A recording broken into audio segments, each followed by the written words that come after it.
Yeah, this is a sweet kind of like a tip of the hat to the ladies around the country. Which, in all honesty, unfortunately pulls some of the fun out of it. So I suppose, yeah. Listen, like I said, DLR did it better.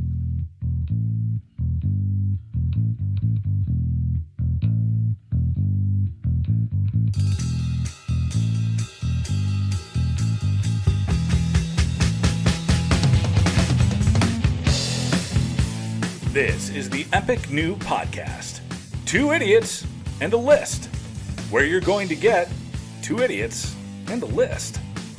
And now, coming to you live from Circle Avenue Studios, your hosts, Nick Fasolo and Keurig McMillan. It's been a bit. Seasons change. I think it was before Christmas, right? I think we recorded it before Thanksgiving. Well, to let the folks who are listening know, I might have needed a little break. Things were getting a little burned out. I was a little frustrated by the whole Universal Music thing, which they did respond to us 1 year later. We're still going through the process? Yeah. After we've already deleted our old feed, which had all the reviews, blah, blah, blah, whatever. So, yes, we are back. I am the bouncer. You are the cooler. I see you found my trophy room, Dalton. See you found my trophy room, Dalton. The only thing that's missing is your ass. I want you to be nice. Did you see the Jake Gyllenhaal remake? I have not yet. I mean, I'm not a big Jake Gyllenhaal guy, so he's fine, but I mean, like, I don't know, man. It's just so like that was the movie that did not need to be remade. No, it's its own perfection on its own, right? You know, and when you're not going to bring in the karate gi to wear for Jake Gyllenhaal, like Patrick Swayze pulls off, like, you know, what the gi that's tucked into his pants, if I remember correctly. Z Cavarici. Yeah. Yes. I mean, the only thing is missing is like the nude yoga that the guy from Die Hard 2 does in the beginning. Absolutely. Like, if we could get a nude yoga from Patrick Swayze, I think that would have been really just chef's kiss. Especially now. I don't think you want to see that.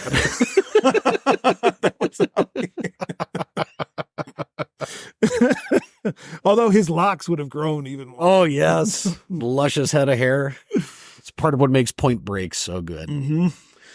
So we are back. We are going to go to probably a more stuttered and slightly less frequent schedule. Well, hopefully not less frequent than what we've done. 6 months. I would anticipate seeing an episode from us every 3 to 4 months. Mm-hmm. My workload has kicked up and it's just harder to kind of do this stuff while maintaining gainful employment. A productive job. Yes. So please keep following our feeds. You're going to eventually see something from us again here. It may not be super predictable, but I would put it in that 3 to 4 month time frame. All right, Nick, who are we doing today? We are reaching back all the way. Like, this is, I think, the earliest band that we've done. And it is a classic American band. We're going to hit up the Beach Boys. Sitting in my car outside your Remember when you spilled Coke all over your blouse? T-shirts. Now, we've done this in part as a sort of a nod to your father. Mm-hmm. Yeah. He's been, every time I see him, he's like, when are you doing the Beach Boys? You know, you really ought to do the Beach Boys. Like, yeah, it's on the list. It's like, it is. So, like, it was on the list, and so here it is. But it's like, so get off your ass. Get off my ass.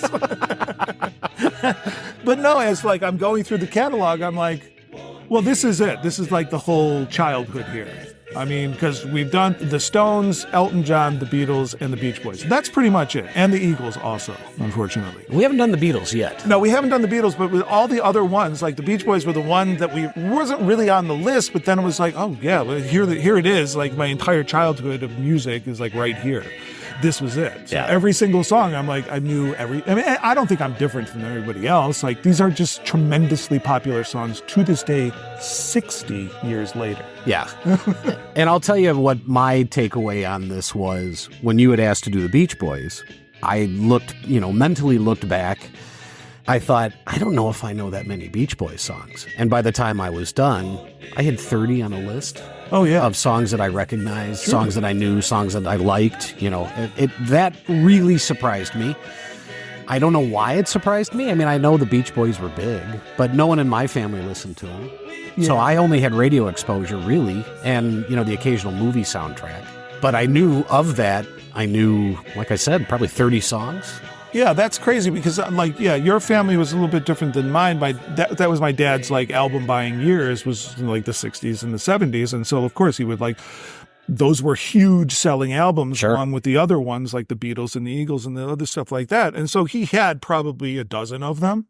Yeah. Which, after, 72, they were well, another greatest hits of the Beach Boys. And, here's another greatest hits of the Beach Boys. Guys, what's going on? Yeah, when your primary member isn't leaving the house, it does tend to be a little challenging to make music. Well, we'll get to all of that. Sure. And but these guys are essential to American music, American pop music.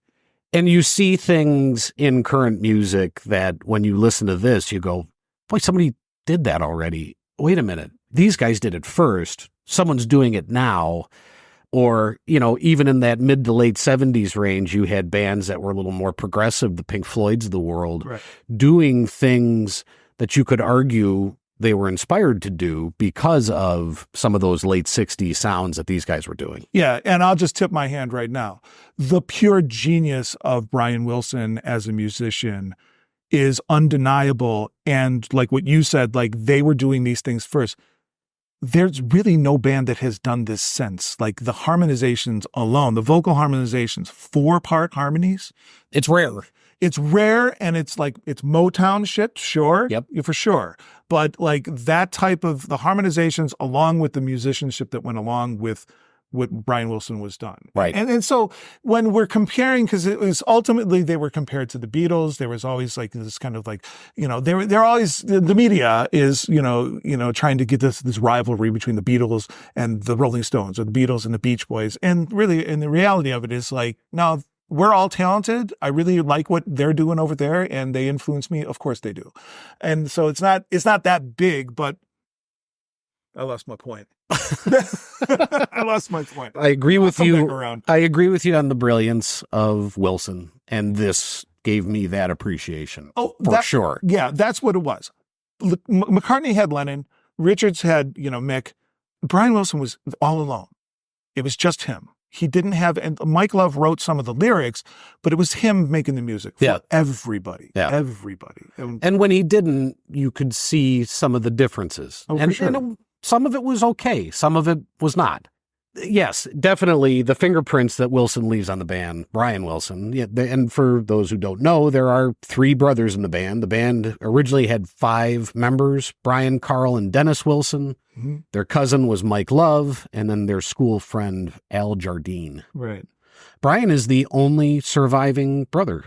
Carl died from lung cancer in 1998, and Dennis drowned in 1983. Yeah, he drowned in Malibu. Friends with Charles Manson for a brief time.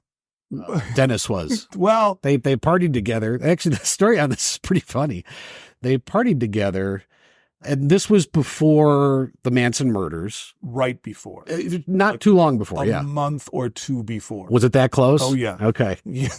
Yeah. Well, he apparently connected with Manson in some way. They had shared some musical tastes. In fact, the Beach Boys actually recorded one of his songs, slightly augmenting it. It's called Never Learn Not to Love.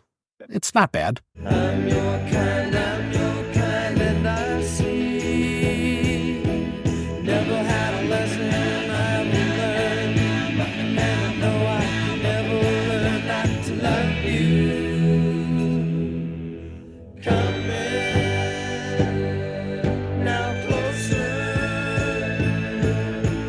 Come in closer, closer, closer.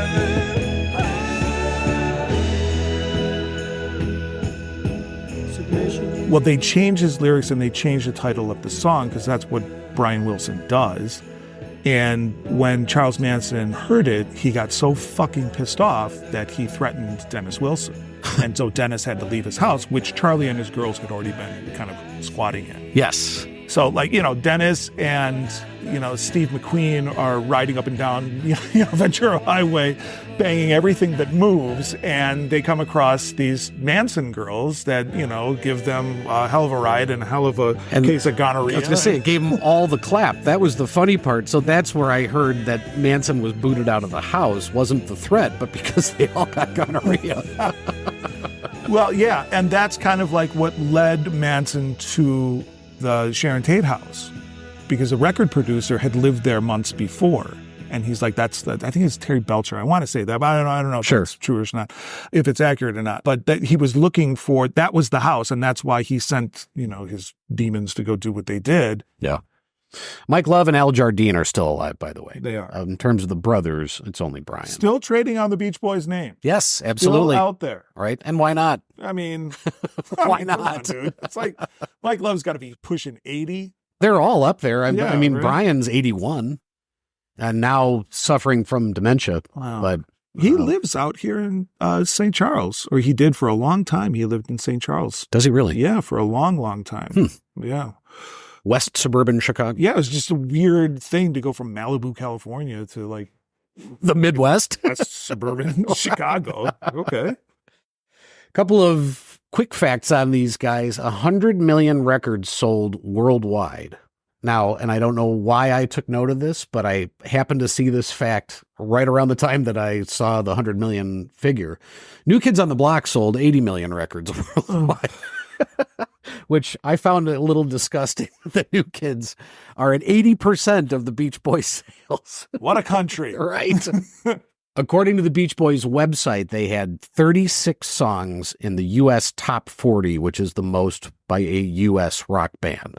Now, that's on their website. Okay. You can take that for whatever it's worth. They're all so weird. Those charts are weird. There's right. 900 different charts. As we've discovered. we're going to get to one of them a little later on, but it's like, well, okay. Take a shot at who inducted them into the Hall of Fame. It couldn't have been Phil Spector. No, it wasn't. Yeah. Though Phil Spector was a big influence on Brian Wilson. Huge influence. Yeah, right. Don't know. Elton John. Okay. Elton John, 1988. Yeah, they're swimming in the same pool. Yeah. Yeah, right? Similar genius there. Yeah. Oh, okay. 0 Grammys on 4 nominations, though they won a Lifetime Achievement Award. So you could argue that counts as a Grammy. But yeah. 12.4 million monthly listeners on Spotify. Is that a lot? We've seen numbers in the 20s and 30s for other bands that we've done. Yeah. So you got Ed Sheeran doing like 104 million. Yeah, right. Something like that. Well, he's got, I don't know how many songs with 1 billion listens. Yeah, I've got 3 chords and a guitar. Okay, let's go. And that, Nice guy. that's also, Come on. that's also probably testament to the average age bracket of your Beach Boys listener, right? The folks in that age bracket are not necessarily jumping to Spotify to listen to music. Agreed, yeah. I thought these dominated the radio for 50 years. Yes. Right? Just all the time, every time, yeah. One of the things I thought of with them as I was listening to this was music evolving them, or did they evolve the music around them? And I settled on they were evolving the music around them. Yeah. Especially the Beach Boys in particular, because of, the surf music was like, you had Dick Dale out there, but a lot of his stuff was instrumentals. Mm-hmm. But that he was taking like California kind of sound that was emerging and like putting words to it and like, talking about things that those kids were doing. They were surfing, chasing girls, and riding around in cars. Right. And, for the first 4 or 5 albums, it's like, yeah, that's kind of simple songs and simple life. And like, they were very catchy and they were very, unique to the time. And then, then he records Pet Sounds and everybody in the whole music world just kind of stops and you can hear a pin drop. It's like, what did he just do? Yeah. Yeah. Well, and that if you get back to that early surf stuff, and this is a question that I asked myself, I'm like, you think about surf culture and music in the 60s, those two don't really marry up with the technology at the time. You can't listen to it while you're surfing, and you didn't have Bluetooth portable speakers on the beach. Like if you were on the beach, you weren't listening to any music. Right. Yeah. Now, obviously, it was a party sort of scenario. Like, hey, we're going to get together, we're going to have a party, we're going to put this on, and we're all surfers. Yeah.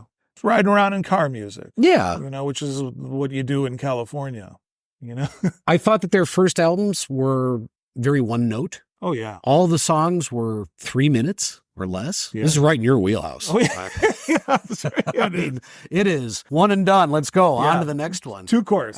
They're pumping them out, man. Because there was more than 1 year where they had dropped 2 albums in the same year. Oh, yeah. Yeah. Well, they only put out like maybe 30 minutes of music per album. So their father, Murray Wilson, was a failed songwriter, failed musician. And when he found out that, his son was, burgeoning on this genius type of musician, he controlled the band and the band's sound for the first 4 or 5 years. And that's probably why you see we're just going to make one hit after the other. It's going to be the same song, but it's going to be a different, in a different key. And we're just going to do the same stuff and everybody ready to go. And as an impressionable kind of youth and wanting to make sure his father was okay, he did it. Yeah. And then one session where they were doing Help Me Rhonda, Brian Wilson finally said, I'm fucking done with you. I fire you. And he fired him in the middle of the session.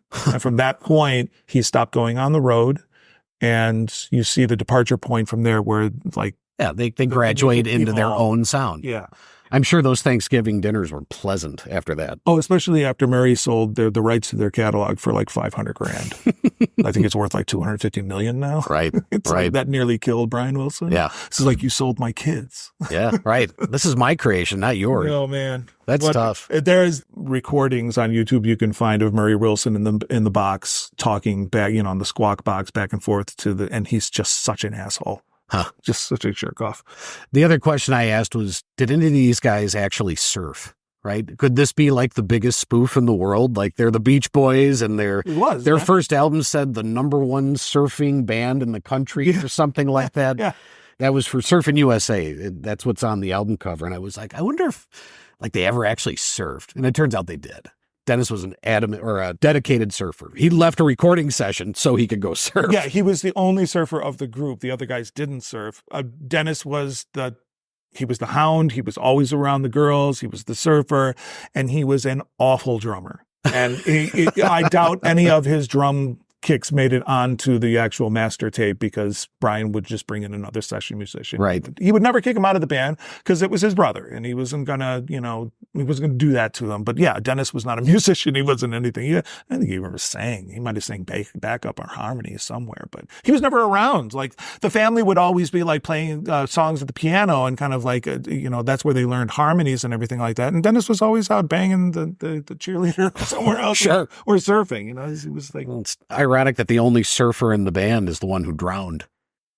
Yeah, well, at the end of his life, Dennis was really struggling with a lot of drugs, stuff, alcohol, and just some bad marriages. And yeah, I think he married Mike Love's daughter. Oh boy, a little, Well, let's get into this. Tense. This was your pick this week, so we'll let you kick it off. So we're gonna do a honorable mention first. And this might knock you off your chair, but I'm going with Kokomo. I knew I would get that reaction from you. We'll be falling in love to the rhythm of the steel drum band.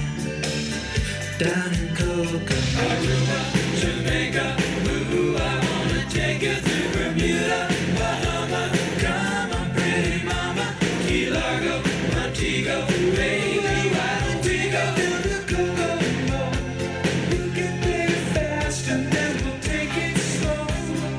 That's where we wanna go. We gotta go Martinique, that Montserrat mystique. I am astonished. Let's pick this apart. Sure, let's go for it. You go. No. This is your pick. Get your notes. As soon as I thought of Beach Boys, I'm like, oh, Kokomo, it's the most hate. Got to be the most hated. And then I listened to it, and God damn it if I'm not a sucker for a steel drum. And if we were just talking about Roadhouse, one of the other seminal great bad movies of that time period was Cocktail, which was what Yes. Kokomo was written for. And, you know, listen, when I hear Kokomo, I think Cocktail, and I'm in a happy place. It's a dumb movie. Oh, The only thing I remember Finnegan's about Rules. the only Who thing, the fuck that guy was. right? He was in FX, which is not a great FX, movie. Yeah. absolutely. But The only thing I remember about that movie is the dude from FX and Cruz flipping alcohol bottles around and thinking like, wow, that'd be pretty cool to be able to sit behind a bar and flip bottles around and it's fill a drinks. terrible movie. It's terrible. But fuck you, I love it. And Oh I my love that gosh. song. I don't love that song. That's why it's an honorable mention. But when I hear it, I'm like, I'm listening to the whole goddamn thing. I'm going to That's turn this off. Awesome.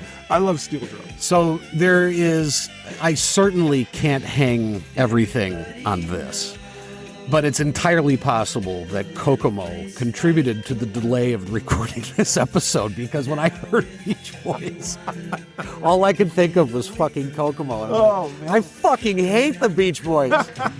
And I didn't feel like I hated the Beach Boys, but I did. I think John Stamos did a little tour with the Beach Boys on that song. Did he? He was in a video.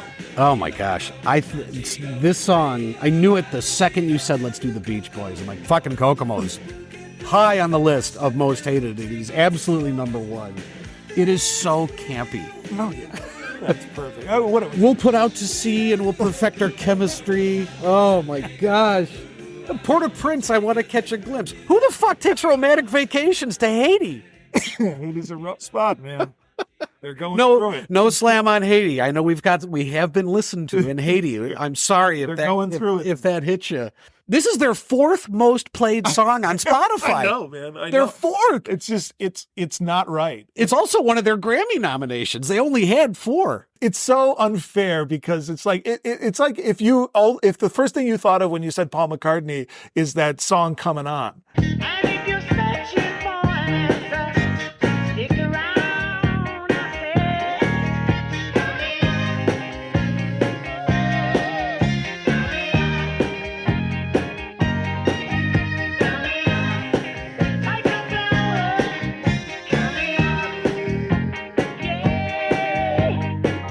But that's Paul had some real clunkers. Real there. clunkers. Yeah. Oh, It's wow. awesome. That's fucking hilarious. Great too.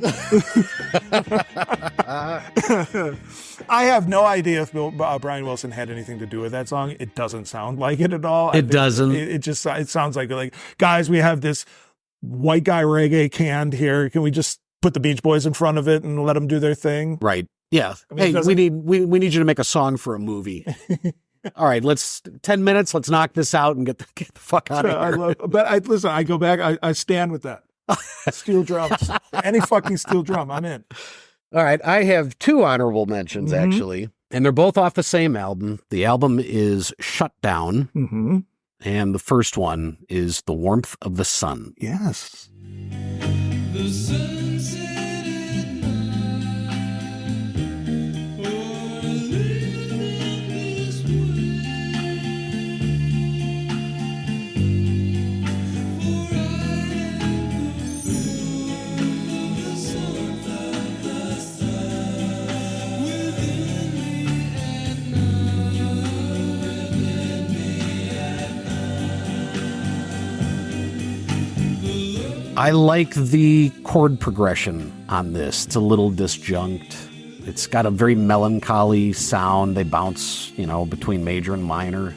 I guess they had written the song just before JFK's assassination and recorded it just after. Mike Love said that JFK's death really affected them and that you can kind of hear it in the sound of the song. Yeah. You can hear the sort of sadness in the tone of the song and the lyrics, even though it was written right before he died. Like, we're talking like a week before he died. Yes. And then the day of, Brian Wilson gave an interview later, he would say, he was very much thinking about that when he was, putting the final touches on the song and the final touches on the harmonies and Mike Love with the lyrics and stuff like that. Yeah, it's a cool song. This is a theme that we're going to go over with the Beach Boys a lot. It is real human emotion. Yeah. I think the rhythms in this have a classic early 60s ballad feel, and maybe they were the ones that made it classic. The guitar notes are picked out to mirror the drum rhythms, and the drums are kind of gently riding a cymbal with these rim shots on the snare. I just thought it was good. Yeah, it's not a mainstream song. No. Yeah. No, it's not. Oh. Good pick. My second honorable mention, also off of Shutdown, is Don't Worry Baby. That's my number 4, but you go ahead. Well, we can push it up to 4. Okay. All right. We will defer to your 4th. Cool. What is your number 5? So my number 5 is going to seem a little out of place here because it really kind of, I think it's, well, as I'm looking at it now, I'm like, well, anyhow, it made the list. So that's where I'm at with it.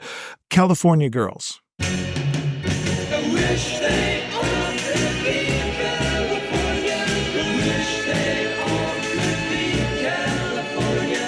I wish they all could be California girls. The West. This is the first song that Brian worked on when he retired from the road. And he said, guys, I'm retiring from the road because I can't stand it anymore. Now, most people said that was kind of like stage fright and everything else like that. But it's been like, if you read some of the books or the interviews that he's given, he has music going through his head all the time. And it's not just like a tune. It's like a symphony going through his head. Yeah. And he said that he couldn't stand on stage and play those songs while that other music is going on through his head. And he's like, I can't do it. So I have to stay home and take what's in here and put it down on tape so that when you guys come off the road, we can record it. That's a different level of, Yes. Call it what you want. It sounds haunted. Yes. I mean, to have that many ghosts running around in your head of creativity that's driving your everyday life aside, that sounds awful. And it's like quiet to scream. Sure. Right? That's type of madness. It's madness, Yes. right? Like, it's no wonder like a guy like Mozart or Beethoven would this is the kind of level of like musicianship I think that we're talking about here. Anyhow, when they come off the road from like doing like, Help Me Rhonda and, Surfing Safari and things like that. And he invites them into his house, which right now has an indoor sandbox because he's at that kind of level in his drug addiction also. Right. He plays them these first chords of California Girls. And if you'll play it for them, there's nothing that sounds even remotely like this on the radio. Yeah. I mean, DLR did it better, I would argue. So when I heard it, I was like, this is a great song, but I cannot unhear or unsee DLR doing the song. DLR, for those of you who don't know, David Lee Roth, knowing the song as well as I do, I know it as well as I do because of DLR, not because of the Beach Boys. For sure. Which means I also have the sort of lascivious association of David Lee Roth, like a drooling wolf prowling around, these various parts of the world, looking at women in his tour guide hat. Yeah, and that's not what you get when you listen to the Beach Boys version. Yeah, this is a sweet kind of like a tip of the hat to the ladies around the country. Which, in all honesty, unfortunately, pulls some of the fun out of it. I suppose. Yeah. Listen, like I said, DLR did it better. He did. But it wouldn't have been if it weren't for Brian and his particular genius. And like when you hear those first chords, you're like, where is this song going? And then it's like starts with the dee dee dee dee dee, and then they go into it. It's just like you can start to see the bubblings up of his genius. Yeah. He did it with one keyboard and he took that instrument and made it do something that nobody had heard before. Soon enough, he's going to do it with every fucking instrument, including barking dogs. Sure. And, throwing rocks down a staircase. Like, this guy's onto some shit. This, to me, is like the first bubbling up of that. You start to see it. Like, this is different. I like it. Be different. All right. Oh, and it was a tribute to Back in the USSR. Oh, I didn't know that. He heard Back in the USSR, and he was like, oh, that's cool. And like, we're going to do that, but here in America, and we're going to tour around the world. Yeah. All right. For my number 5, I'm going to go to Pet Sounds, and I'm going with Sloop John B. So hoist up the John B. sail, see how the mainsail sets. Call for the captain ashore, let me go home. Let me go home.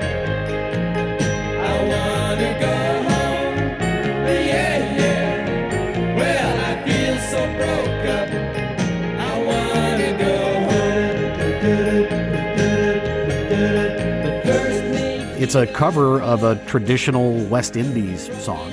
The beauty of Pet Sounds comes through. There's so many instruments and sounds, but it doesn't sound too busy, which it could. There's great lyrics. The poor cook, he got the fits and threw away all of my grits. Then he took and he ate up all of my corn. Let me go home. This is the worst trip I've ever been on. I mean, This is the worst trip. that's next level. The Kingston Trio did a calypso version of the song in 1958. And that's really what this version is kind of based on. There are no worst trip references in the Kingston Trio song, and what I read indicated that this was Brian Wilson talking about LSD. Sure. He's expanding his mind, man. Right, right. And the Kingston Trio version isn't really all that different. Not worth really dropping a sample in. It's just more boring. You know, the Beach Boys version is better. There's a lot of stuff going on in that song. Yeah. And a lot of like interesting instruments happening. You know, he's got a slide flute. Yeah, it's just a different tune. Yeah, and to start off his magnum opus with it. Well, it's in the middle of the album. I'm thinking of a different song. But anyhow, it's on Pet Sounds, and it's the middle of the album, and it's kind of like a palate cleanser of like, we're going to go back into the heavy stuff soon, but this is kind of like a fun one. But even as it's fun, it's still like just a marvel to listen to. Yeah. All the time. Like, I never get bored of listening to that song. It's one of the few songs that I've heard a million times, but would listen to it from the opening measure to the last, because it's so cool. And then the very ending harmonies when they hoist me up the John B. It's just really fucking cool. It's cool too. It's a really cool tune. Yeah. All right. What's your number 5? Well, my number 4 was your number 4. Yeah. Your honorable mention, "Don't Worry, Baby." Correct. But she looks in my eyes and makes me realize when she says, "Don't worry, baby, everything will turn out alright. Don't worry, baby."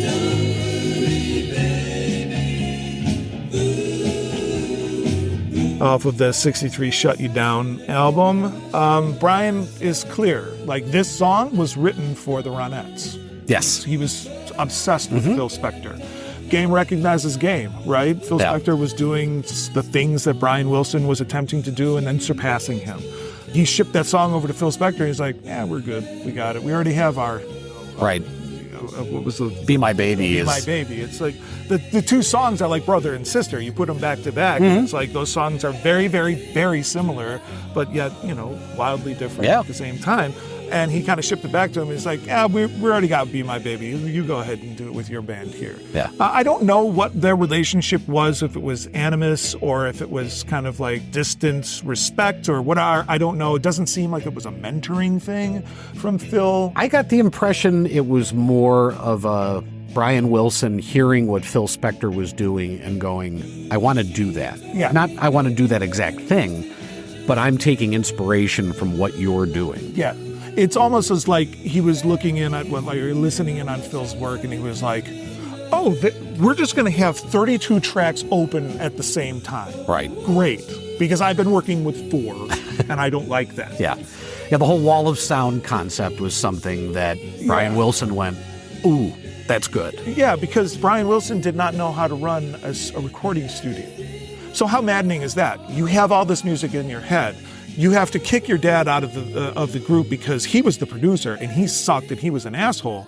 But he didn't know how to get all of this into those things. Right. And so, he had a couple of musician friends who brought him in the studio and was like, this is what you can do. And after he learned that, he's like, all right, fucking gloves are off now. Right. Like, I'm doing this. Al Jardine said this was his favorite recording session. Now, they recorded a lot of music, a lot of tracks. And for him to come out and say that, to have him single this out, I thought was interesting. Right. The title sounds like a love song, but the lyrics relate to a car. Yeah. I guess I should have kept my mouth shut when I started to brag about my car, but I can't back down now because I pushed the other guys too far. So he's talking about going to a race. Yeah. Wilson came out later and said it's both. Yeah. The Be My Baby song, that and Don't Worry Baby are both in E major, and they both have pretty similar melodies and chord progressions. And I'll drop a little chunk of that in now so you can hear it.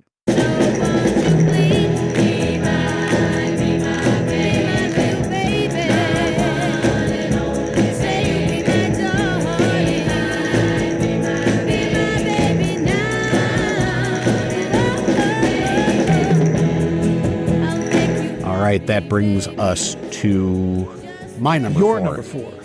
Number 4, I'm going to Holland in 1973, and it's Sail On, Sail On, Sailor. I sailed an ocean, unsailed an ocean, through restful waters and deep commotion, often frightened, unenlightened. Sail on, sail on, sailor. I had no idea this was the Beach Boys. No. Neither did I. No. You know why? It's not Brian Wilson on vocals. It's also none of the other band members. It is a guy named Blondie Chaplin who had joined the band around that time when Brian Wilson was not leaving the house. Right. And they needed some more vocals. And in fact, this was the song that, according to internet legend, Dennis Wilson, they had said, well, Dennis, why don't you sing it? So he was singing it, and he was like, fuck this. Did you see the surf out there? Yeah, right. It's like the waves are fucking killer. Blah, blah, blah. All right, didn't work. I'm out of here. And he left. So they tried a couple of the other guys in the band, and this guy, Blondie Chaplin, did it. I dig that too. It's a great tune, Yeah. right? It's just got a cool groove That's to a it. 70s vibe. Oh, there, yeah, right there. right. That's This is yacht some rock. sweet weed and and a nice glass of shakabatsi. Right. My cousin will get that reference if he's listening. But the groove of the song is super 70s. It's like the Doobies, Steely Dan, and the band all kind of tied up into one song. It's from 1973, which might be another reason I like that sound so much. A lot of my early tastes kind of drew from that era, probably from radio play. It doesn't sound like the Beach Boys, not stylistically, not vocally, not instrumentally, but I dug it. I'm picturing like chocolate brown corduroy bell-bottom pants and a crocheted vest and like... Not me? Yeah, not anybody. Listening to that song. I could have very Short well been sleeve wearing suit. that. All right, what's your number 3? It's a number 1 hit for the boys. Might be their first. This is the session that they finally fucking kicked Murray, the father, out of the band. And this is Help Me Rhonda.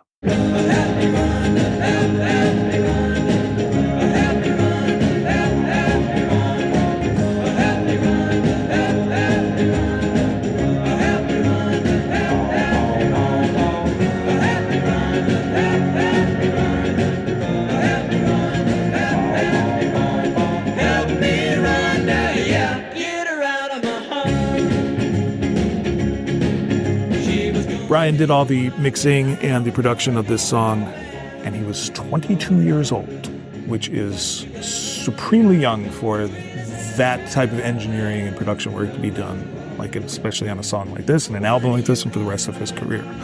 I like the Al Jardine's guitar, the high picking of the D chord. It's like it's kind of like almost like a carnival starting. But the chorus, like the Help Me Rhonda chorus, I love it. Yeah. And then when they get into their harmonies, like that's kind of makes a Beach Boys sound. Like the Help Me Rhonda harmonies at the end are really cool. I have written under Help Me Rhonda a classic. Like it was just as I'm listening to it, I'm like, this is a fucking classic. Yeah. I mean that's kind of like where I landed on them. The rest of these is just like this is a classic tune. Yeah. And it's one of their better classic tunes. I just really liked Help Me Rhonda. All right, that brings me to my number 3.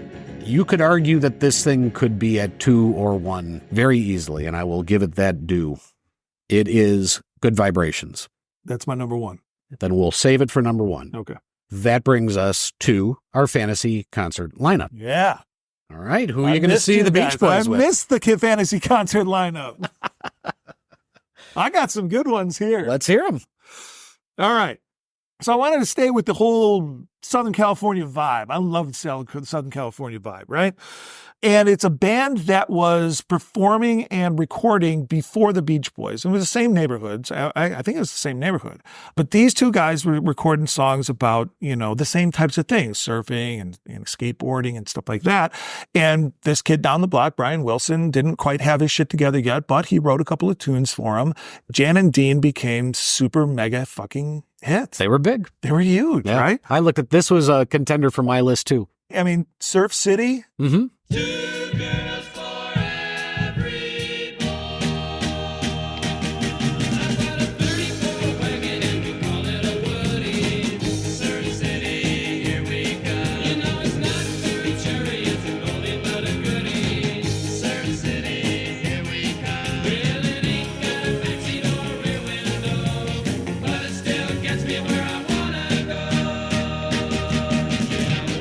That's my jam right there. Didn't one of them drive into the back of a truck? Okay, we're going to get to that. All right, sorry. Okay. Surf City, Sidewalk Surfing.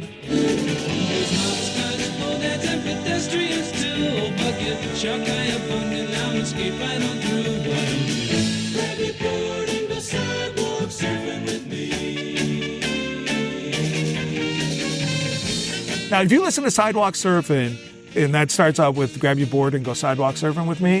But you listen to the Beach Boys Catch a Wave, and you're sitting on top of it. It's the same fucking song. It's the same fucking song. Yeah. So Brian Wilson, he's like, yeah, you know what? I like that melody. I'm going to use it for my song too. Fuck you guys. But Dead Man's Curve is like the song that's like emblazoned in my brain because my dad always like would play this for us. And he would like turn down the lights and tell us the story. It's like, you know what happened to this guy? Hey, Dead Man's Curve. Let's face all the way to Dead Man's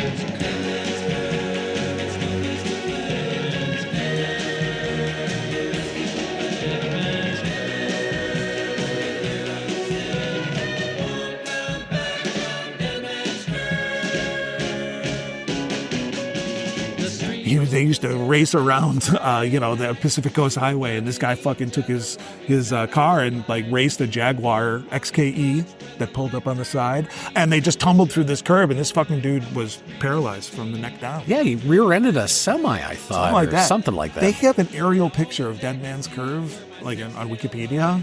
It's like a fucking hairpin out into the ocean. Why would you, what the fuck are you doing? It's like, I always thought it was just like this curve, just lost the edge and just kind of like skidded up the sidewalk. And no, it's a hairpin. 180 degrees. Off the PCH, like into the ocean. It's like, oh, okay, that's different. That is Dead Man's Curve. And then because there was this triangulation of, I want to just put it wasn't competition, it was musical development. Phil Spector, Brian Wilson, and Holland Dozier and Holland from Motown all had an eye on each other or an ear on each other. And they were all listening to each other and they're all kind of like pushing each other in these different areas. And it's really propelling music forward. I want to see Diana Ross with the Supremes. Ooh, I like that. Through the mirror of my mind, time after time, I see reflections of you and me. Reflections of the way life used to be. Reflections of the love you took from me. Oh, Reflections is just an answer to Brian Wilson's like, I see what you do over there. Listen to this. Yeah. You're going to be impressed. And he was. Reflections is just a wonderful song. Just fucking awesome. And the production value of that is it wouldn't be until Marvin Gaye does What's Going On where you're going to see stuff like that. But like Stop in the Name of Love and, Baby Love, like those are production values. You can hear Phil Spector in them. Yep. You can hear Brian Wilson in them, but you can hear their own thing in them. Like Holland, Dozier, and Holland were also adding things onto it. So I like that whole mix of the circle of music like being pushed one another. And the Beatles are kind of just like, what's going on over there? Right. Shit, we gotta go over there, We don't have any sunshine over here. We have to record somewhere What are they else. talking about the beach and the surfing here? I mean, you can't surf on cliffs. And then the last one, because it just popped in my head, I'm like, oh, this is right around the same time. I want to see, and you get one song. But this one song is good enough, like it'll carry the day. I want to see the Velvet Underground. riding a stud's big at Jim. Those were different times. All the poets, they studied rules of verse, and those ladies, they rolled their eyes. Sweet J, oh, Sweet J, oh, Sweet J. Fuck you! You sniped me. Go ahead. Because I want one song. Yeah. You sniped me. That was one of my two. Because I looked at these guys and I looked at Pet Sounds and the development and the sort of counterculture that was evolving with that sound. Yeah. Right? And the influence that drugs were having on the music and that music was likely having on the drugs. Right? I thought VU would be a great match to kind of pair with this. And VU's got a deep catalog, and you can argue, how listenable all of it is. I know a lot of people that are really rabid fans of this band. Yeah. As I listen to their stuff, there's stuff that I like. There's stuff that I'm less fond of. Yeah. I think Sweet Jane is my favorite. I love Sweet Jane. Good tune. I like it. I was thinking Heroin. But I'm gonna try for the kingdom if I can, 'cause it makes me feel like I'm a man when I put a spike into my vein. And I tell you, things aren't quite the same when I'm rushing on my run, and I feel just like Jesus' son. And I guess that I just don't know, and I guess that I just don't know. Heroin's good too. I love that fucking song. It's just, we were talking about charts. Heroin, recorded in 1967, charted at the number 16 spot in 1993 on the Hot Dance Club Play chart for Billboard. Dance music. Right. Heroin. Okay? Times were weird, right? But the guitarist for the other guitarist, he was a multi-musicianal guy. John Cale was in Velvet Underground. Yeah. He went on and did a solo thing. I want to hear him do Barracuda. Cold corn, sick to death of nothing, slipping just like nothing did. Burn scarecrow and the wind was choking, smoking in the summer heat. Barracuda, barracuda, won't you lay down your life for me? Won't you love me, barracuda, if you always keep bring out worse than me? It's not the Barracuda. Not the hard version? No. It's his own His own Barracuda, song. His own song. Listen to that song. You will love it instantly, and you will be like, that's my new favorite tune, because it's really awesome. All right. It's a great tune. But yeah, Brian Eno said about Velvet Underground, he's like, that album, the one with Heroin on it, is like the one with the banana and Andy Warhol painting, because they're Andy Warhol's buddies. And he's like, that album sold like 30,000 albums. It didn't do a lot. He's like, but everybody that bought that album started a band. That's how much they influence people, because they're like, we can do this. Oh, Lou Reed was great. Yeah. He was great. Yeah. Died at 71 of liver disease. Yeah, not good. A rough life. Rough life. It's Studio 54. So after VU gets off the stage, I'm going to go back into that very California sound. It's the Mamas and the Papas. Oh, yeah, man.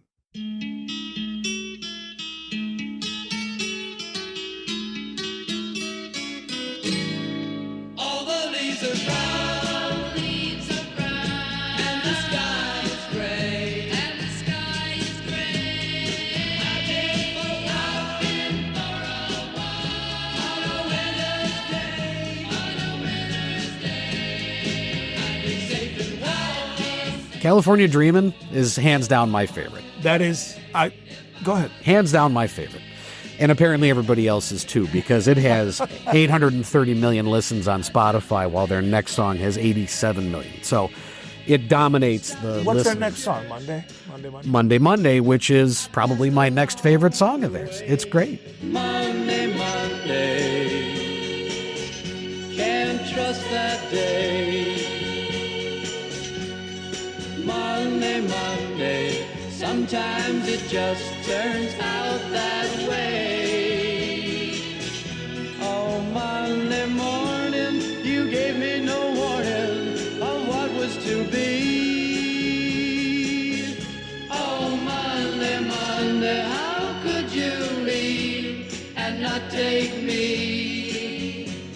And here's something that maybe, our listeners knew or didn't know.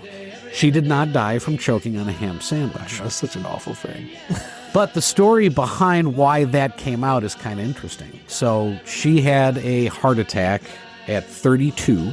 She was with her manager, and the manager called the publicist and said, Mama Cass is dead. She died of a heart attack. This is going to result in a shitload of conspiracy theories that it was drug-related. So just say she died choking on a ham sandwich. Oh. So that's what the publicist did. And so everybody believed... workshop? They didn't manipulate that very well.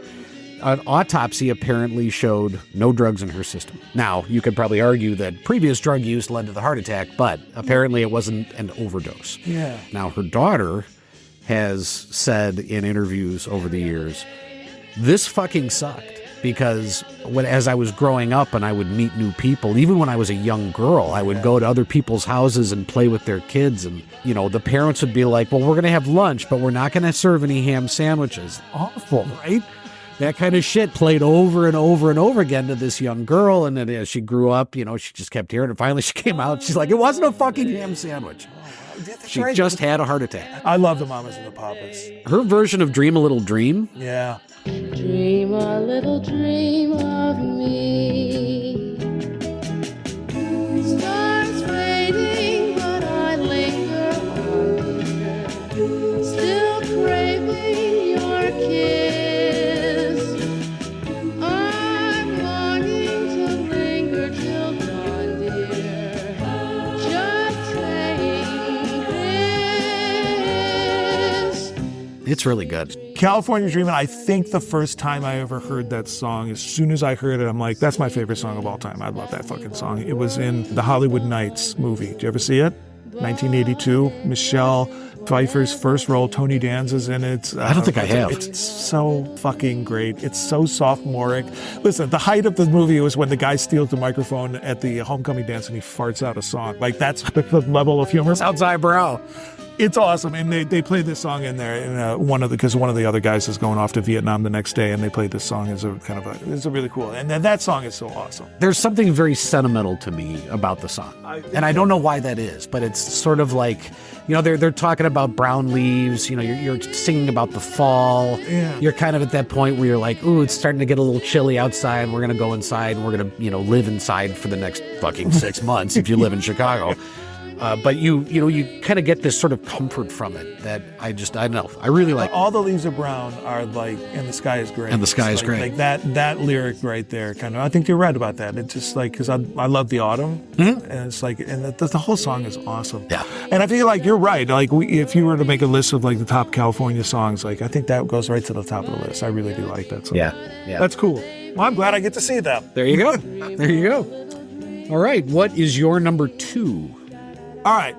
So anytime I hear this song, it confirms all of my life choices. Around 14, when I first visited Hawaii, we were on the beach and I saw a bunch of surfers 100 yards out doing their thing. And from that moment forward, I was like, I want to do that. And I want to know everything that they know, and I want to be everything that they are, because that's the fucking coolest thing I've ever seen. And when I came back, I took a lot of shit because, like, all of a sudden, like, my style had changed. Oh, I remember the Ocean Pacific era for you. But I didn't even, like, Ocean Pacific to me was stuff that everybody could buy at Sears. I needed my shit from, like, the actual, like, I needed to be authentic about this. And it was very hard because the internet was not around, so I had to get a subscription to Surfer Magazine, which I think I was one of 3 subscriptions in the state of Illinois. It was me and 2 other kids that we went to high school with, who also probably hit. Because I remember going through the other kids, like, oh, you got the new Surfer? My brother, threw mine out. Can I look at it? He's like, yeah, dude, I didn't know you. I'm like, yeah, man. I'm like all over this. Surfing USA is that song. If everybody had an ocean across the USA, then everybody'd be surfing like California. You'd see them wearing their baggies, Warachi sandals too, a bushy blonde hairdo, surfing USA. You'll catch them surfing at Ventura County line, Santa Cruz and It's just awesome. the going up and down the coastline, talking about their Hirachi sandals, and wearing the bushy blonde hairdos. Yep. I'm like, it's just like, this is the culture that I kind of like adopted, low those many years ago, which is almost 40 years ago. I've never really turned away from that culture. Like, I love it. I still watch like surfing competitions. Right. I'm still up on it. I just recently got rid of my surfing magazine subscription like 6 years ago, I think. And you surfed for the first time recently. That's right. And like, so full circle, like you and I and your family and my family, we went out to Hawaii, was it 2 years ago? Yeah. And for the first time, we surfed the North Shore, man. It's fucking harder than it looks. It's a lot fucking, I wish I got into it a little bit earlier. Yeah. A better athlete. 50 years old is a tough age to start surfing at. But as hey. Point Break, as the guy at the sandwich shop says, hey man, life's not over. Keep surfing.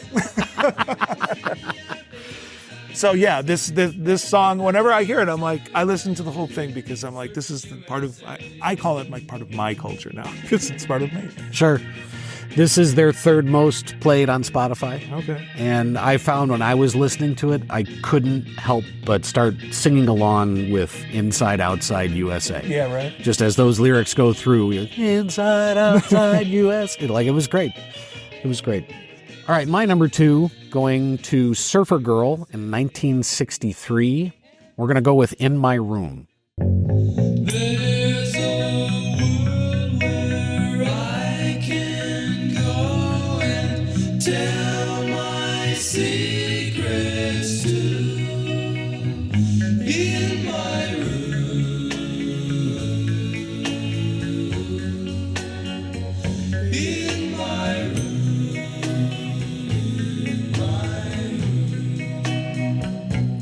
Cool tune. This was a super throwback for me for some reason. And I don't... Yeah, I wonder why. Well, yeah, as I listened to it, I'm like, well, this kind of makes sense, right? It's... there's something to me that I related to of this, like, ability to go to your own place, right? Oh, that's interesting. Yeah. Yeah. Like... And you didn't have this because you had a brother and you guys didn't have your own bedrooms in your first house. I had 2 sisters, and so they lived in one bedroom and I had my own bedroom. So my bedroom was really, truly mine. Like, if I wanted to be somewhere by myself, that was my room.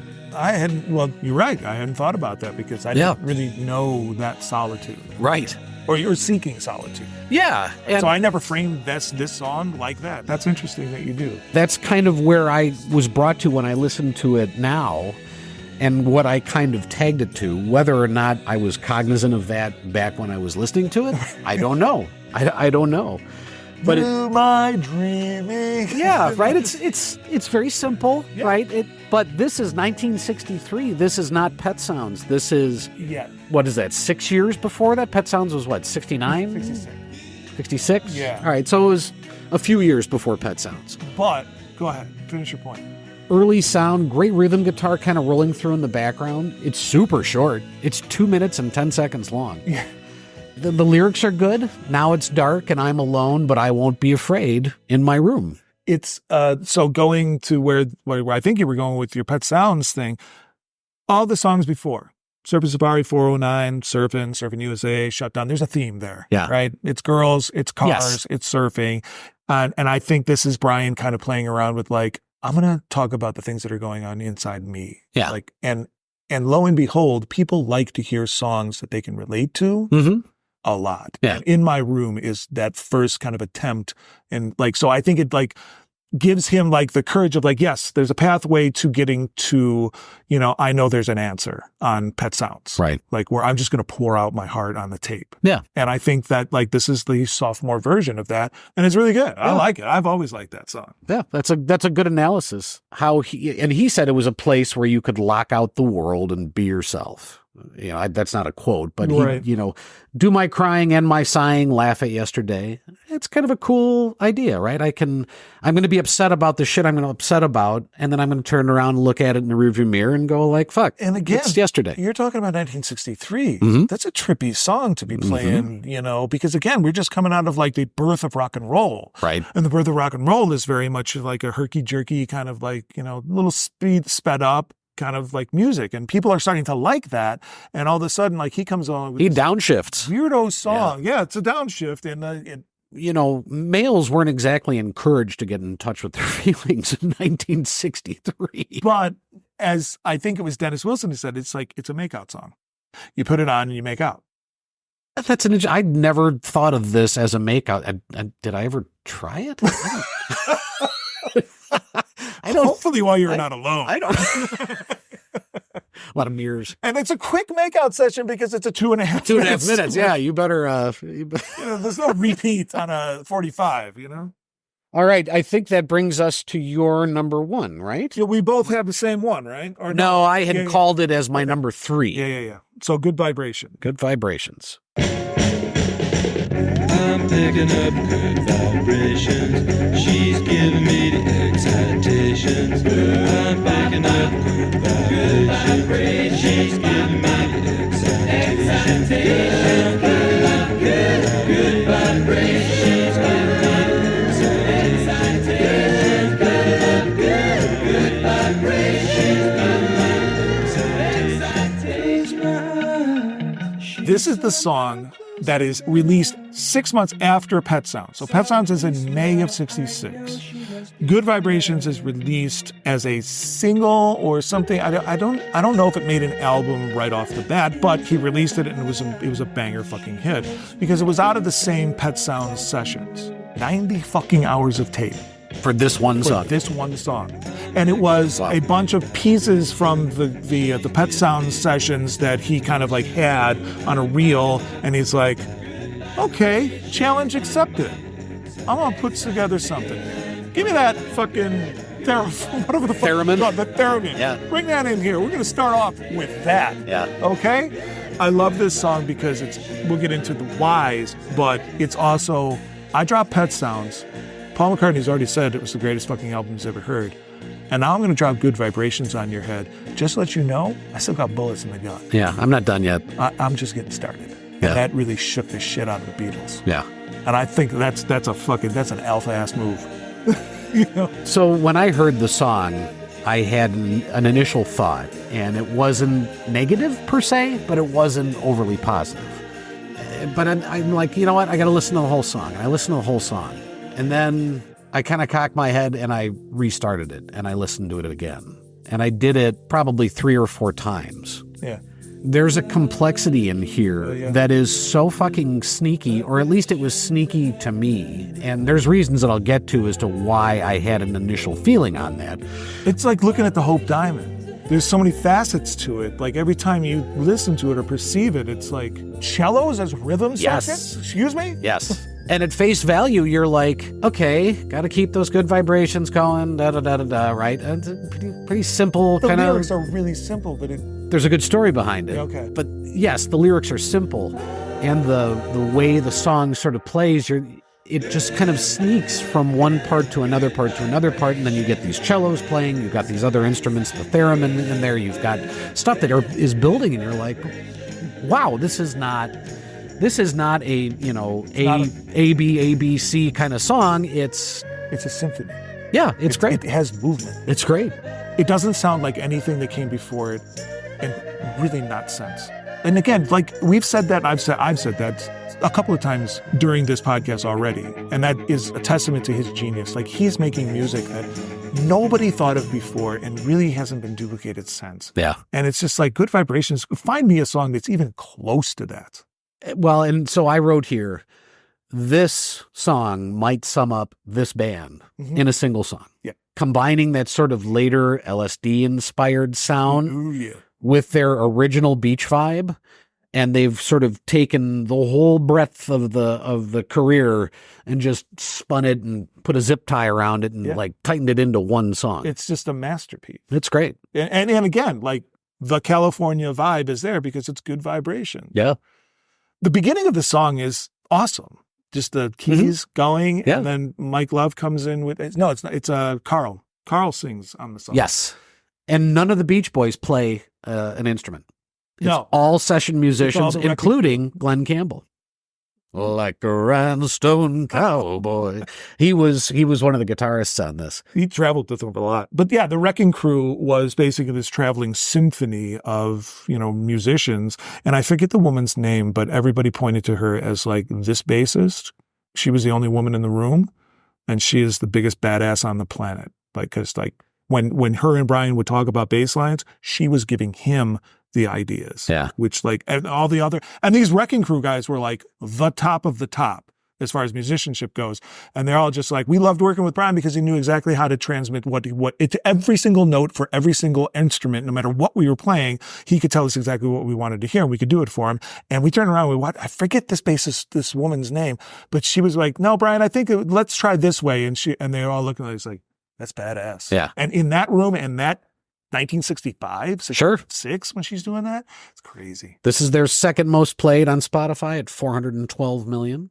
You are a Spotify animal. Did you cut a deal with them? And like, They're kind of on my shit list. can I get off my ass? As it turns out, Universal has only come after us on Spotify. They didn't come after us on iTunes, which represents twice as many listeners for it. Apple don't have to give shit.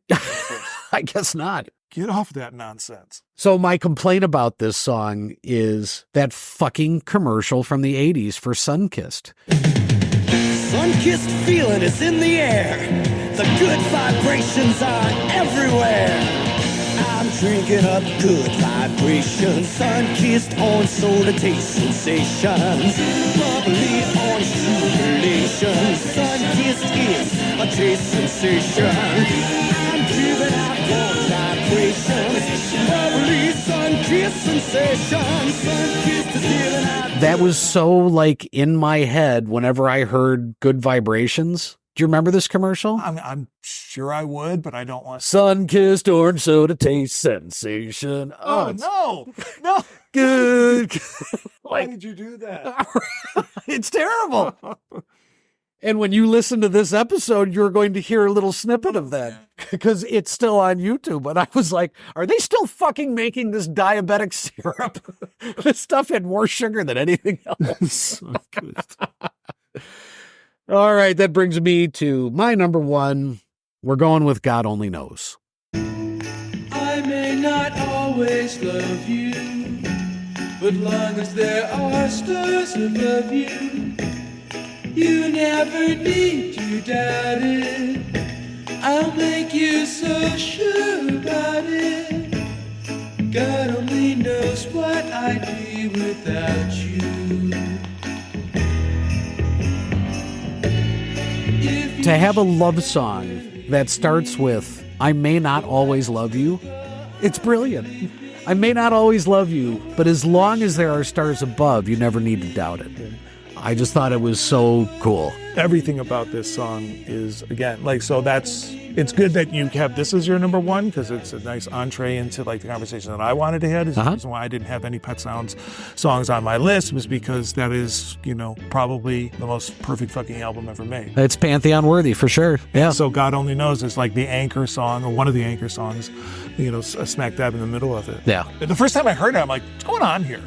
Sounds like a love song, but it doesn't really sound like a love song. It sounds like he's not really sure of like her or him or like what the fuck is going on. And as it turns out, that's just the truth in love. Right? Yeah, right. It's not always 100% surety at all times. It's like, yeah. Oh man, it's heavy stuff, but it's great. And the harmonies are great. He perfected them in that song. The song had a very Sgt. Pepper feel to it. And it was released 1 year before Sgt. Pepper was released. Yep. So it's not like they ripped off the Beatles on this one. I'd say the Beatles maybe took some influence off of Brian for Sgt. Pepper, possibly. Paul McCartney said God Only Knows is his favorite song. Did he? He said it was, let me see if I've got it here. Go ahead. I'll come around to it. They've graduated from the early songs of cars and surfing and girls, as we've talked about. I like that aspect of it. There's a great complexity to the vocals with this wide array of backing instruments. They have a French horn, as you know. I've got mad props for the French horn. Love it. They've got sleigh bells. At one point, they play plastic cups. Barking dog. Yeah, right? The only Beach Boy instrument on the track is Carl Wilson's guitar, who also sang the leads. The rest were all session musicians playing. So Carl Wilson is the only Beach Boy playing on this track. Yeah. Just a very sweet song. It's, the song in and of itself, and then in the larger scope of the entire album, I mean, it's the first concept album that you can point to. Yeah. I mean, Yeah. even before, like, Floyd was still just kind of like playing around with animals and stuff like that. Mhm. And like doing it, Waters hadn't really, grabbed the reins and did his concepts until a little later. But like Pet Sounds is a concept album. Yeah. And what the genius of it is that there is an actual, like, there's a note that runs through all the songs. And I can't tell you what that note is, but if you listen to the album throughout, you'll start to hear like there's this, I guess note isn't the right, it's a resonance that kind of like hums through every sound. And Right. every song. And I don't know if that was intentional by him or if it's just something that I've convinced myself of. But it's not I didn't come up with that. I read that like that was a thing. Right. And it's more or less like a symphony with movement. Mm-hmm. And, it starts off with, one of my favorite songs of all time is Wouldn't It Be Nice? Wouldn't it be nice if we were older, then we wouldn't have to wait so long? And wouldn't it be nice to live together in the kind of world where we belong?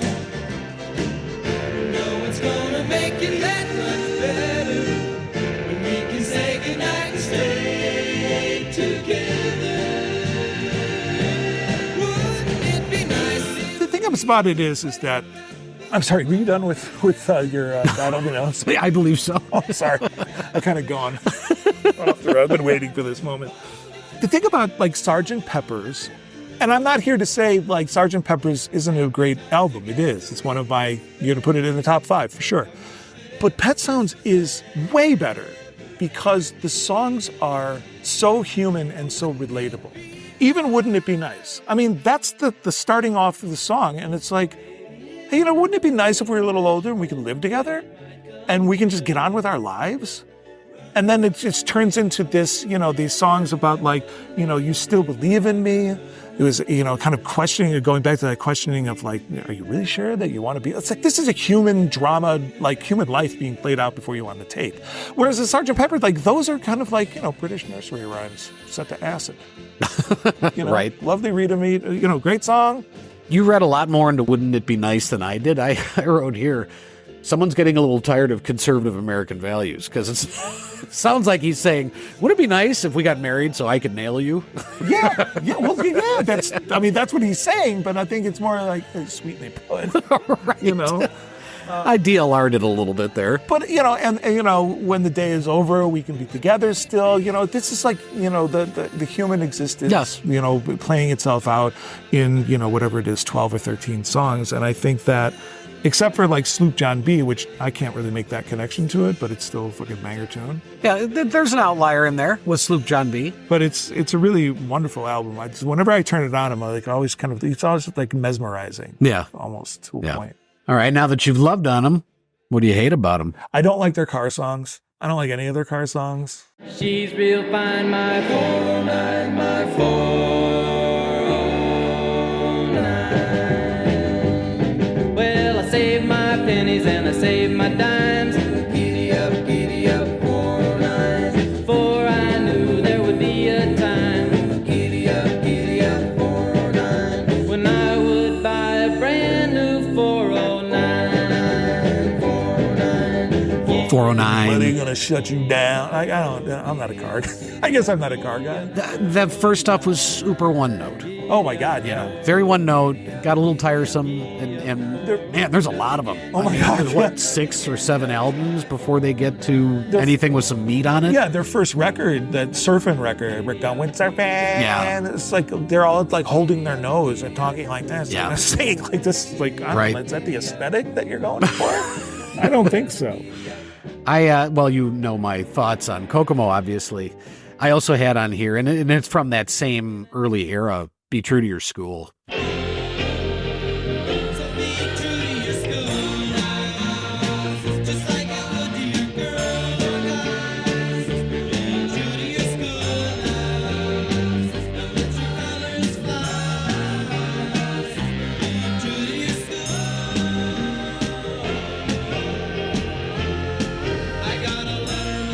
Oh yeah. Rah, rah, rah. Sis Boom Ba. It's just dumb. Yeah, it's dumb. It's dumb. And, a lot of their early stuff was very simple and very arguably outdated. But that song kind of took the cake. Oh, Honda, Honda, go fast, faster, little Honda. Who sings about a Honda coupe? The fuck out of here. I don't like it. I don't like I Get Around. Round, round, get around, I get around, yeah, get around, round, round, I get around, I get around, get around, round, round, I get around, get around, round, round, I get around, get around, round, round, I get around, get around, round, round, I get around, I'm getting bug driving. So these two, I Get Around, round, round, Yeah. get around, and Barbara Ann. Went to a dance, looking for romance. Saw Barbara Ann, so I thought I'd take a chance with Barbara Ann. Barbara Ann, Barbara Ann, Barbara Ann, Barbara Ann, Barbara Ann. You got me rocking and a rolling, rocking and a reeling. Barbara Ann, Barbara Ann. Barbara Ann's a little annoying. The high-pitched, Yes. Whoever's wailing in the background there, the Barbara Ann. I think that's Brian. Yeah, he could have maybe taken that down a notch. It's like really too high-pitched. It's like really repetitive. And it's just on and on and on. Went Yeah. to a dance. Look at, like, really? So I Get Around, that brings me back to middle school. Our music teacher had us sing I Get Around in music class. It's obnoxious. Both of them are. Like, do you want to dance? Do you wanna dance and hold my hand? Tell me, baby, I'm your loving man. Oh, baby, do you wanna dance? Do you wanna dance? Yes. Come on. I mean, those are like the artistry was just like not there. It's not there. A lot of it is just like, we need another single. Come on, let's Yeah. put one on. He probably wrote that song in like 45 seconds. All right, getting into our coolest 4 seconds. I know I just shit on him, but like the very start of Barbara Ann.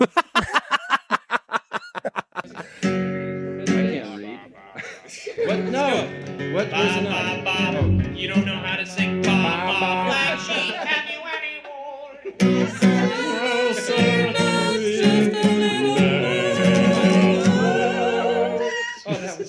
Barbara Ann. Barbara Ann.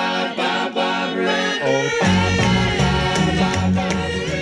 And again, because it's in that movie Hollywood Nights when they pulled their final prank, that does the needle drop. But I like it's like this empty room and just I think it's Mike Love that's first started with Bob, Barbara Ann. I like that. But in the rest of the song, I'm like, I'm out.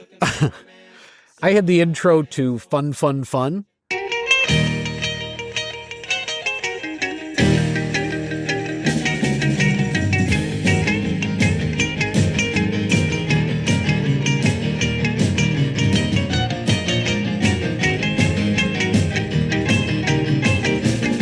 Well, she got her daddy's car and she cruised through the hamburger stand now. Another song that I don't particularly care for, but it's 100% Chuck Berry.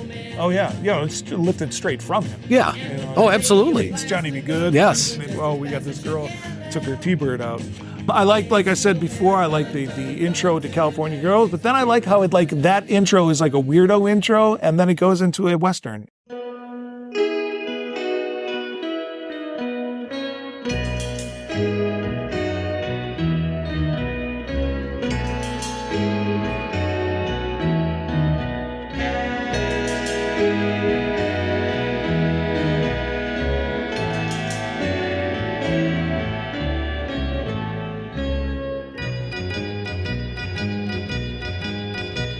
Well, East Coast girls are hip. I really dig those styles they wear.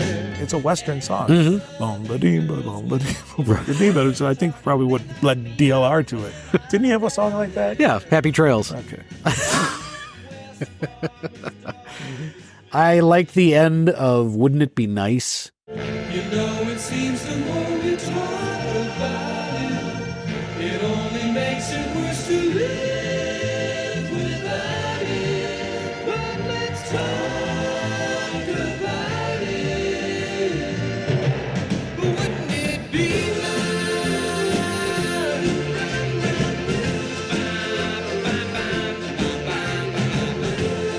They drop into a slow sequence where they sing, it seems the more we talk about it, it makes it worse to live without it. I just like that vocal sequence there. Yeah, I'm trying to pick out my favorite like harmonization, and I think like the song off of Pet Sounds, "You Still Believe in Me."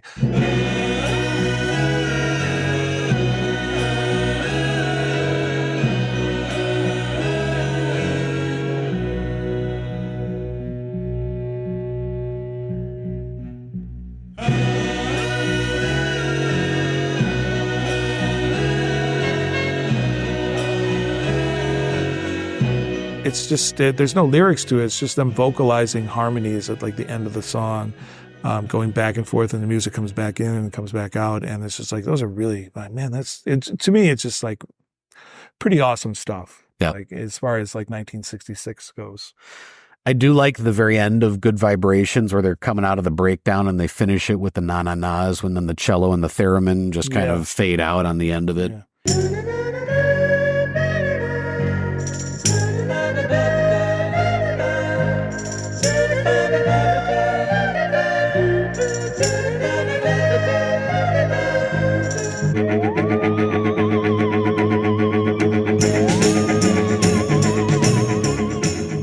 You ever see that video? No. Fantastic. Is it? They're all in like tangerine tuxedos, and Mike Love is standing there with the theremin doing his theremin thing. It's funny shit. I did hear a song called Do It Again in the intro.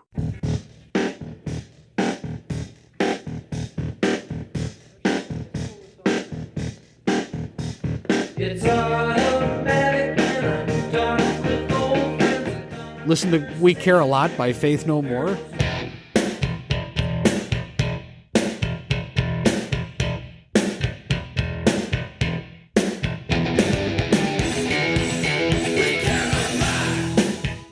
These guys, they ripped it off of the Beach Boys. The intros to both songs are so similar. That's awesome. All right, Sisters of Mercy. I revisit Pet Sounds like once a year as kind of like a habit, but I don't really travel too far else into their catalog. I could see maybe at some point throwing Pet Sounds on and giving it another spin because I didn't know it terribly well. I knew, the handful of tracks that I knew off of it, I knew pretty well. Yeah. And the other songs I didn't know as well. And I think just like I had described my relationship with Good Vibrations and listening to it 6 or 8 times and going, oh, this is so very different from what I thought it was. Right, yeah. That I think I would get that appreciation for the other tracks on that album. Which is kind of like where I was like maybe a dozen years ago when I was like, they're always put up the top. Like, let me give it another listen to it. Like I'm missing something. And Right. then the more and more you listen to it and the more and more you know about it and learn about it, you're like, oh, yeah, there is a lot of, a lot of torment, a lot of, it's a very, the note that runs through it is melancholy. Sure. Like the whole album is melancholy. Mike Love even said, he's like, even the happy songs sound sad. Yeah, but it's melancholy without the sort of desperation of the heroin music that we've talked about. Exactly. Even though they could very well have been on heroin, and I think that might have made an appearance at some point. Yeah, you're right about that. It's because it's like it's this melancholy, but it's like almost like this hopeful, like I still have hope. Yeah, it's not desperation. Yeah, it's not like Alice in Chains of Dirt where like I'm done. I'm going to die. Yeah. And if I don't, I'm going to be pissed because I'm done. Yes. Yeah.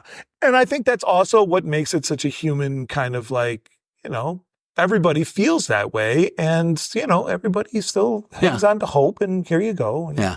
And I don't think we have to ask the Cars question of did they move music forward? I think it's undeniable. Yes. I think it's undeniable. Yeah, 100%. The MVP here, it's got to be Brian Wilson. It really does. Oh, you could tip your cap towards LSD because I think that there were some contributing factors there, but it's Brian Wilson. Yeah, for sure. Like that's the easy. Yes, that's the easy answer. One. Even like the competition that he might have felt with like a Phil Spector or even the Beatles and who's the fifth Beatle? George Martin, right? George Martin, the producer. Yeah. As a producer, really like Sgt. Pepper, like really is the producer's work. Sure. Maybe the competition or just his like final fuck you to his father. Because when Murray Wilson leaves the studio, that's when Brian Wilson is left to do the thing that he was capable of doing, but was being held back by Murray Wilson. Right. So maybe Murray Wilson finally getting the boot, the big fire, Right. All right. Things Our turn out rankings. fast. Need a skill. I put these guys at a 4. That It's is 3.99 Brian Wilson. Because I I'm- don't think the rest of them had a ton of talent. Now, you've got some vocal characteristics there. And you can argue, and I think this is one of the things that I don't know how well this audience or our audience is going to like this episode, because I think you're either with the Beach Boys or you're against the Beach Boys, right? I don't think there's a lot of gray area there. And you can argue that some of those vocal characteristics can be a little shrill sounding at times, not as rich as other bands' vocals. Yeah, but I also think that every person has the top 4 that they really like of the Beach Boys music. They're just ubiquitous. They're traditional American standard pop music. Right. That, is elevated in certain areas and certain areas is not elevated. Yeah. Not all the time you're looking for a good vibration. You're looking for a Serpent Safari. Well, they got both, right? Yeah. I'm right there with you. There are 4. Carl was a fine guitarist. Al was a fine guitarist, but there's nothing he brought in session musicians for all of their important work. Yeah. And, Brian is a genius on the level of Beethoven. That's where he's at. And you touched on this earlier. Guys like Phil Spector, and regardless of what you think of Phil Spector as a person, the guy was a pretty brilliant manager and producer. And one of the things that Spector did that nobody else had done before that was use the board as the instrument, another instrument. Yeah. Well, the importance of the music producer certainly starts to bubble up. You've got George Martin working with the Beatles, Brian doing his thing, Phil Spector. Then you have Isaac Hayes not long after that, and just blowing everybody away with what he was doing. He was very much of a composer's style producer as well. Yeah. And then Brian Eno and all those guys, the producers become almost as important, even still, Butch Vig, still it's they leave their mark that's important on these bands. Image, I had him at a 2. So I never thought these guys were cool. No, not even when the Ronald Reagan administration kicked them off of the mall and the 1982, celebration for America won't let the Beach Boys play because they're druggies. Yeah. They still weren't cool. They were not cool. No. It's not oh, wow, I want to be like Mike Love. No. They're like a 2, and they're really like a 1.5. Yeah, you can argue because lower. they sold out everything, Sunkist, they Kokomo. They could it's Kokomo, right? They couldn't get money fast enough into those pockets. Well, largely because they all had fucking paternity suits against them. Sure. Those fucking guys fuck like rats. And I don't care about the whole selling out thing. We've talked about that, right? Make money when you can, but they just weren't cool. No, they were not. Dennis was the coolest guy, and the last 8 years of his life were a fucking wreck. Yeah. I mean, ever since the Manson thing. When you're friends with Charlie Manson Right. a month before he's the most evil man in the murderer. world, you got an issue going. Catalog, I also had him at a 2 for the catalog, because you can't take Pet Sounds and elevate 12 other albums or 15 other albums with one album. They've got 6 greatest hits, 7 Oh, live yeah. albums. It's ridiculous how much they have out there. I remember the one album that I remember, it's a live shot out into the darkness over this crowd, and like an Indian on a horse, and it's the Beach Boys live set from Washington D.C. or something like that. And that album cover is, I'm like, how did the Beach Boys get from there to Native Americans riding a horse? It's who's doing the album art?